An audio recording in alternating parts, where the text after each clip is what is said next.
In this video, I will show you how to make images and video transparent in CapCut.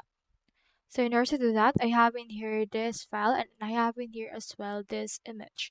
So I want to make it transparent. In order to do that, I just need to click onto this three dots option.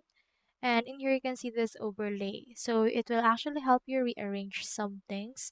However, if you want to make it transparent, you can see in here are some more options like fit screen and a lot more.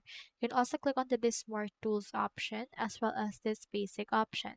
Now onto this basic option, we have in here this opacity. So what we can do is we can just reduce its opacity.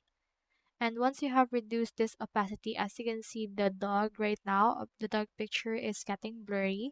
And when you reduce it to 0%, it will actually be transparent. Now let's also do that into the video. We have in here this video, just click onto the video and then also click on basic. Scroll down and in here we have in here this transform, rotate as well as this opacity as well. Just reduce the opacity and it will be transparent.